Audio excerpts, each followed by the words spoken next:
Bonjour à tous et bienvenue à l'heure des pros ce matin. Et si Donald Trump avait eu raison sur l'origine du Covid quand il déclarait qu'il était sorti d'un laboratoire de Wuhan?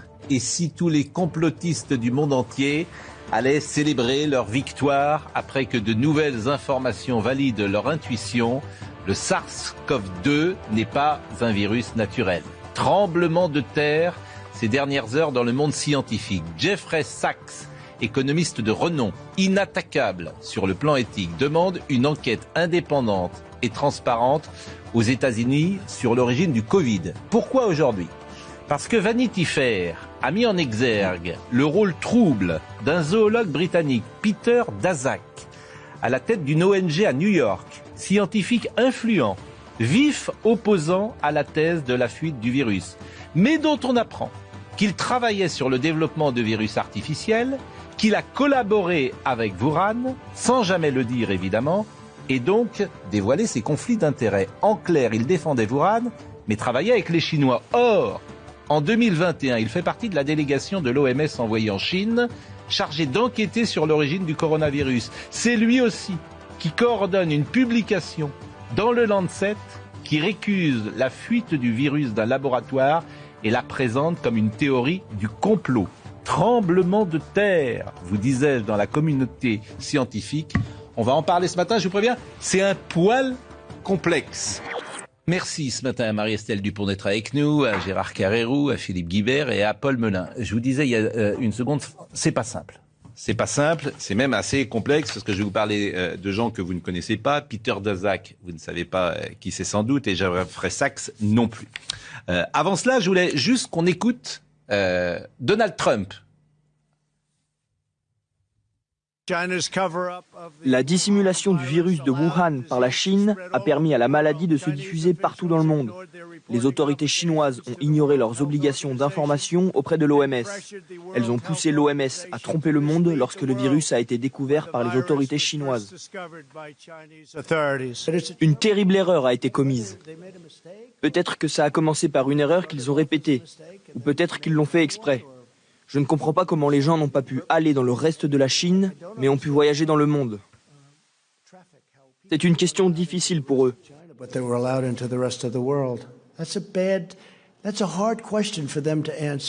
Bon, ça c'est durant la crise de la pandémie. Et on avait reçu Luc Montagnier. Luc Montagnier qui n'est pas n'importe qui est prix Nobel, qui est décédé, qui avait été moqué, disqualifié, parce qu'il disait quelque chose qui n'entrait pas dans la doxa. Écoutons, il était venu sur ce plateau. Il est contesté aussi pour certains de ses travaux. Oui, quoi, il est juste prix Nobel. Oui, mais depuis 10 ans, il est contesté. Oui, il est contesté parce qu'il ne dit pas ce que les autres disent. Oui. Bon, mais vous savez manifestement. Mais non, mais il y a souvent il est contesté. Il y a souvent un consensus scientifique. Ouais. Oui, d'accord. Mais lui, il est prix Nobel. Donc écoutez ce qu'il nous avait dit sur ce plateau. Nous sommes arrivés à la conclusion qu'effectivement, il y avait eu une manipulation au sujet de ce virus. C'est-à-dire ? Eh bien, qu'une partie, je ne dis pas le total, n'est-ce pas, mais il y a un modèle qui est évidemment le virus classique, et là, c'était un modèle surtout venant de la chauve-souris, mais à ce modèle, on a par-dessus ajouté des séquences, notamment du VIH, le virus du sida. Mais quand vous dites « on a ajouté », qui a ajouté ? Moi, je ne sais pas. Mais c'est pas naturel, c'est ce que vous voulez dire ? Non, ce n'est pas naturel. C'était un travail de professionnel, un travail de biologiste moléculaire. C'est un travail très minutieux, on peut dire d'horloger, on peut dire au niveau des séquences. Mais dans quel but ? Dans quel but, ça n'est pas clair. Moi, j'expose, si vous voulez, mon travail, c'est d'exposer les faits, c'est tout.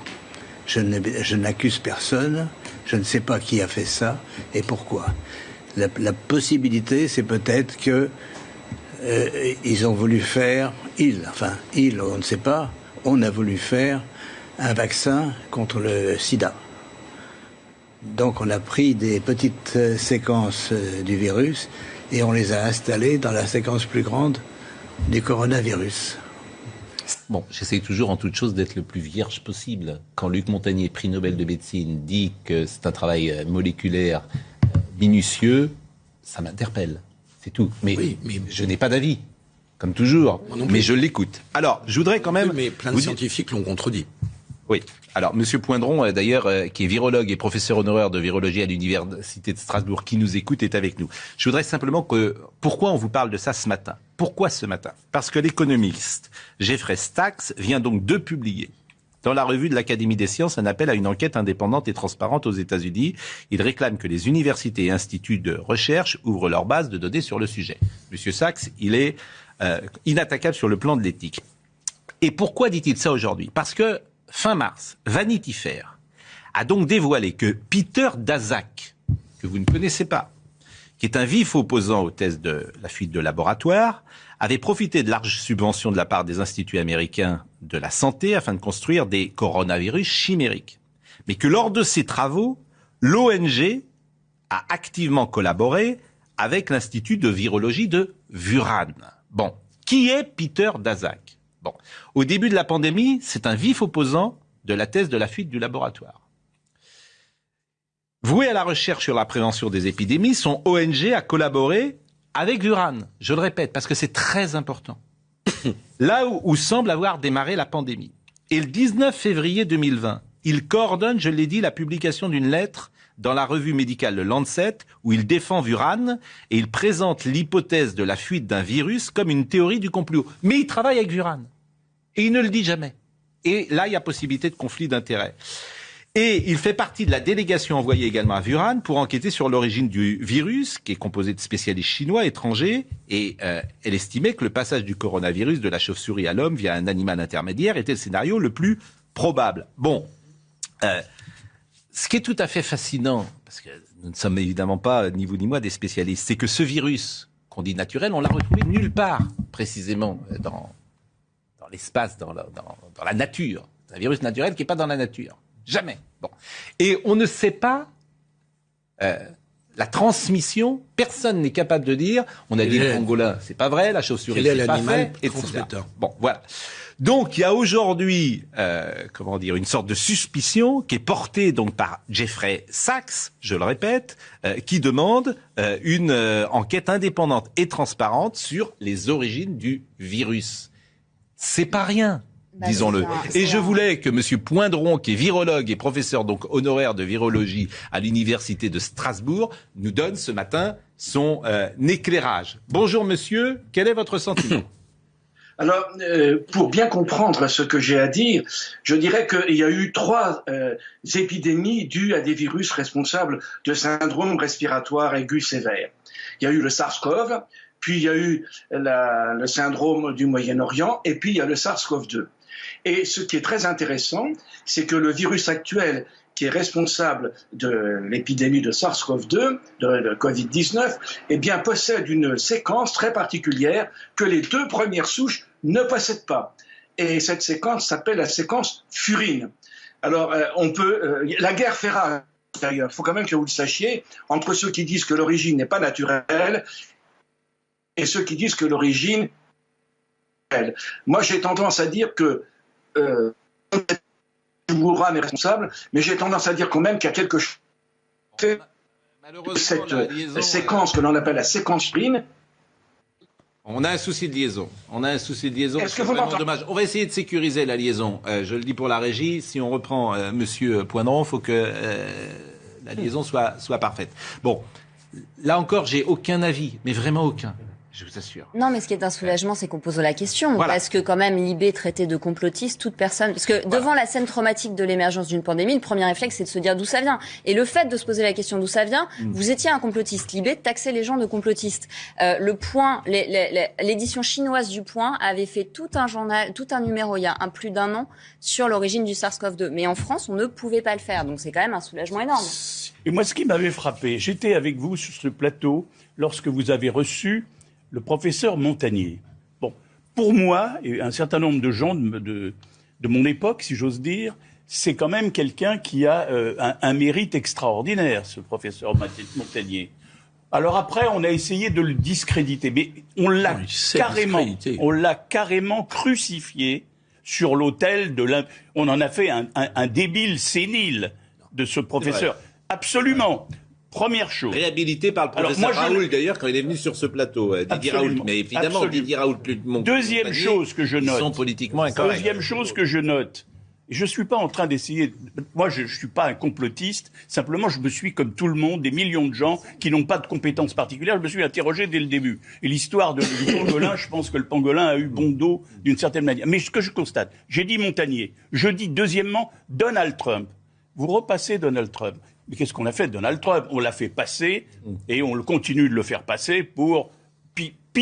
que lui, ça n'existe pas dans la démocratie américaine. Bon, on révisera peut-être un jour. D'ailleurs, dans moins de 6 mois, il y aura des élections aux États-Unis et une bonne chance qu'éventuellement ils reprennent des couleurs. Mais enfin, deuxième chose. Troisième chose que j'ai notée, parce que je ne suis qu'un observateur comme nous tous, c'est que quand il y a eu cette enquête en Chine, qui est allée soi-disant pour faire une enquête approfondie, tous les reportages et tous les chroniqueurs médicaux, etc., ont dit malheureusement, ils n'ont pas pu véritablement accéder. Ils n'ont pas pu accéder. Et on a mis le couvercle sur l'affaire. Il n'y a pas eu de résultat qui démontrait ou une théorie ou l'autre. Je dis pas que j'ai pas de théorie favorite, mais simplement, on a bouclé l'enquête, soi-disant, après une enquête sur place qui n'a pas été faite. Et je pense que ce qui est important ce matin, c'est s'il y a effectivement, sous la pression d'un tel ou d'un tel, une enquête internationale, parce qu'on ne connaît pas la vérité sur l'origine de ce virus. Je suis d'accord avec vous, mais il y a quand même un truc qui est évident, c'est la géographie.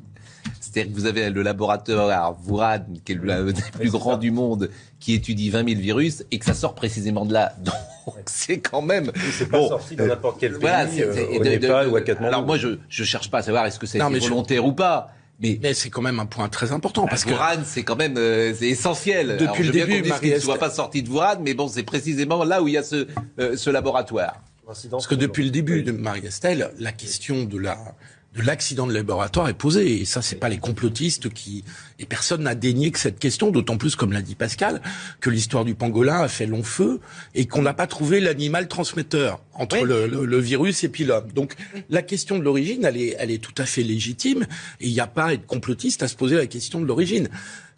Mais je suis bien d'accord avec toi, mais elle a été beaucoup mise sous le tapis, beaucoup écartée. Non, là où il y a eu débat sur le complotisme, c'était de dire ça a une origine artificielle, ça a été fabriqué par l'homme.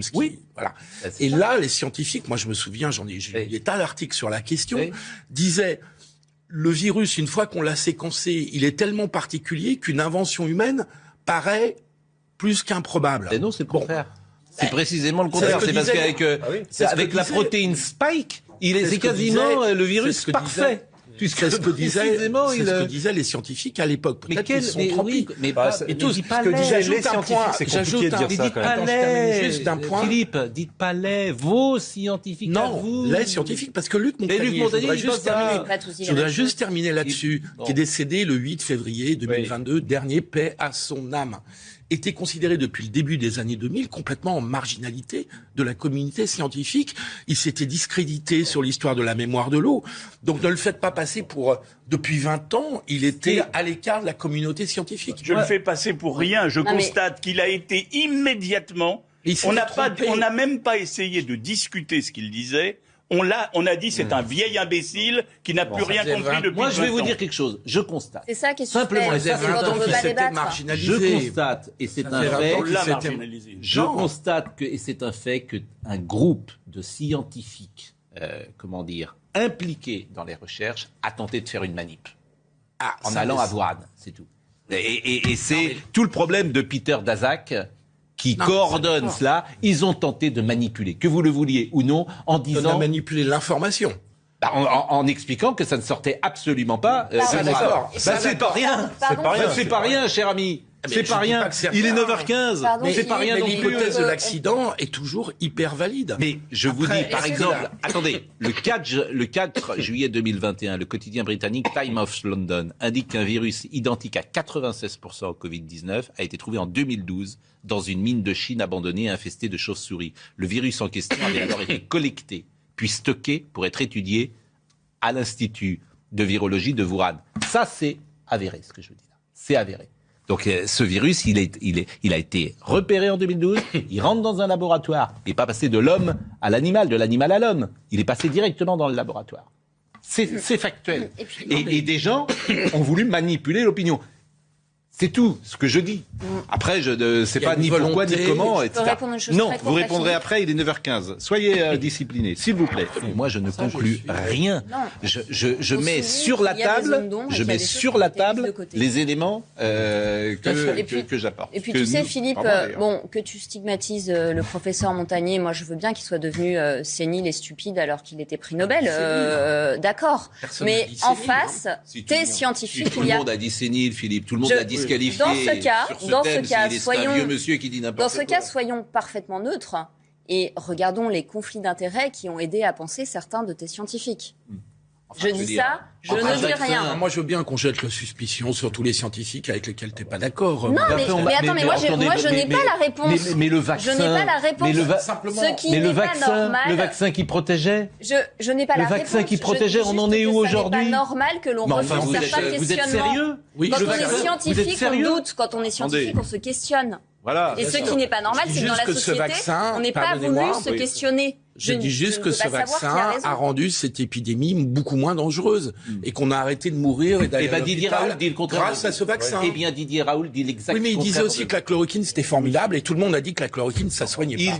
Il dit pas ça non plus, mais bon. Didier Raoult, ça va bien quoi. Enfin, je veux dire, vous êtes plus fort que Didier Raoult. Oui, mais il s'est planté sur la chloroquine, tout le monde l'a constaté. Donc moi je veux bien qu'on continue à dire que Didier Raoult. Non mais très bien, vous. Mais de toute façon, ce qui me frappe, c'est l'idéologie que produit. C'est pas l'idéologie, c'est si vous avez un avis. D'un seul côté. Mais vous êtes fait, Pascal. Alors nous, on est neutre. Nous, on n'a pas d'avis, et vous savez. Mais donc la chloroquine du professeur Raoult, ça marchait super bien. Il ne dit pas ça. Il ne dit pas ça. Et donc, pendant 6 mois, il nous a expliqué que la chloroquine, ça marchait parfaitement. Ensuite, qu'il n'y aurait pas de deuxième vague, on en a été à la quatrième. Monsieur Poindron, est-ce que ça marche mieux? Et la vérité, c'est pas. Est-ce que vous m'entendez? Bon, je sais qu'on a des problèmes de liaison, c'est ça qui m'ennuie de vous donner la parole. Vous écoutez notre petit débat, qu'est-ce que vous pouvez dire? Écoutez, je dirais que le débat fait rage entre ceux qui sont favorables à l'origine naturelle du SARS-CoV-2 et d'autres qui disent que c'est une manipulation génétique. Moi, quand je regarde la séquence de ce virus, je dis que par rapport aux deux autres souches de virus qui ont donné des syndromes respiratoires aigus sévères, le SARS-CoV-2, l'agent du SARS-CoV-2, eh bien, a une séquence génétique tout à fait particulière qui fait qu'il peut, comment dirais-je, traverser la barrière des espèces. Et ça, c'est très intéressant, avec un pouvoir infectieux augmenté. Donc j'ai tendance à dire qu'il y a probablement eu une manipulation génétique. Maintenant, dire que c'est volontaire ou dire que c'est sorti de Wuhan, ça, je ne saurais pas le dire. En tout cas, il y a des articles, tout récents notamment, qui disent qu'on ne peut pas exclure que l'agent de la Covid-19 résulte d'une manipulation génétique. Et ça, c'est paru en mars 2021 dans un très bon journal. Et alors, bien entendu, ça a été tout de suite contre-indiqué, contre-attaqué, mais c'est une erreur. Par rapport à l'hydroxychloroquine, parce que je voudrais quand même revenir là-dessus, M. Raoult a entièrement raison. Je suis désolé de le dire et je me moque complètement de savoir si on dit que je suis un complotiste. Ça marche quand on le fait dans les conditions qu'il a définies lui-même. Et c'est vrai aussi pour l'ivermectine. Et je vous signale qu'aux États-Unis, il y a un État dans lequel on a autorisé l'usage de ces deux molécules en traitement très précoce de l'épidémie. Quant au vaccin, il faut quand même m'expliquer pourquoi, depuis qu'on vaccine, on n'a jamais eu autant de contamination. Les gens sont vaccinés, et puis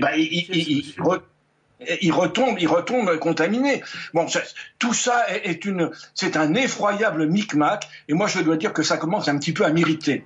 Bon, Monsieur Poindron, merci. Alors, Philippe Guibert, extraordinaire d'ailleurs, il vous écoute, il dit qui est ce monsieur? Monsieur est virologue et professeur honoraire à l'université de Strasbourg. C'est quoi alors? C'est rien non plus? En fait, tous les gens qui pensent pas comme vous, c'est rien? Ça suffit, quoi. Je peux répondre. Mais non, mais vous n'êtes pas compétent pour répondre. Pardonnez-moi de le dire comme ça. Ni moi non plus, d'ailleurs. Alors, vous devez juste parler sur ce plateau. Vous devez juste écouter. Bah non, je suis pas d'accord. Et ça devrait vous interpeller. Non, ça m'interpelle pas parce que sur l'hydrochloroquine, cher monsieur, il y a eu 15 000 études qui ont montré que ça n'avait aucun effet. Donc, qu'est-ce que vous me dites que l'hydrochloroquine marche? Je voudrais comprendre. Non, c'est faux. Il n'y a pas eu 15 000 études. Ça, c'est une figure de style, c'est une métaphore. Oui, c'est une figure de style. il y a eu des études extrêmement sérieuses qui ont été faites notamment par le professeur Rich, qui a fait une méta-analyse d'un certain nombre d'articles, et je crois qu'il en a analysé plus 200 ou 300, et qui montrent que lorsque c'est utilisé dans les conditions prévues par monsieur Raoult, ça marche. Seulement, vous comprenez, il y a des intérêts financiers, il faut absolument défendre les médias Pfizer, et ça, je trouve ça scandaleux. Bon, en tout cas, et moi qui suis neutre toujours et qui donne la parole à tout le monde, Robert Sebag, que j'ai eu 50 000 fois ici, en qui j'ai confiance totale, qui est infectiologue à la Salpêtrière, m'a dit 50 000 fois, l'hydroxychloroquine ne marche pas. L'hydroxychloroquine ne marche pas. À la Salpêtrière, c'est lui qui le dit, il est en contact avec les malades et il est infectiologue depuis 30 ans. Il a notamment beaucoup travaillé sur le sida. Donc voilà, c'est tout. Mais moi, il me semble donner... Merci. Je donne la parole. Vous êtes honnête. Et oui. Non, mais déjà qu'il puisse y avoir le débat scientifique est quand même une chose plutôt saine. Bon. Et dans cette affaire, depuis le début, certains ont voulu escamoter le débat. Et là, je rejoins ce que disaient Gérard et Marie-Estelle. C'est absolument terrible que quand on fait preuve d'un peu d'esprit critique et qu'on dit seulement, bon, réfléchissons 2 minutes aux origines de ce virus, on se faisait traiter de complotiste. Donc je suis content que maintenant, la vérité puisse un peu être éclatée. Je trouve étonnant, même sur un... peur d'être ébranlé dans voilà, vous savez. Moi, je sais pas. J'accepte l'idée que je ne sache pas. Je dis juste que c'est pas exact de dire que sur l'origine de ce virus, il n'y a jamais eu de questions, qu'on n'a jamais eu le droit de poser des questions. Mais ça vous interpelle pas? Vous vous dites pas, il y a un truc quand même, c'est ça qui me fait. Vous vous dites pas, tiens, il y a quelque chose quand même, Wuhan, le laboratoire, la géographie, le monde entier qui s'arrête. Vous vous dites pas, on apprend aujourd'hui avec monsieur Peter Daszak qu'il y a des intérêts qu'il l'a pas dit? Ça vous dit? Évidemment.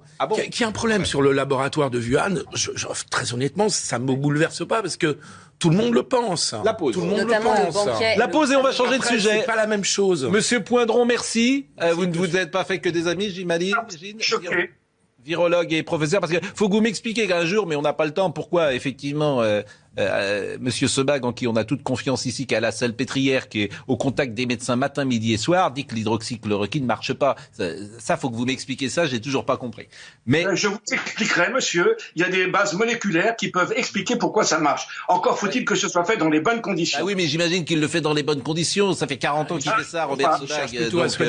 Il cherche à soigner les gens. Donc c'est pour ça que je comprends pas ça non plus. Mais... Bon, en tout cas, merci.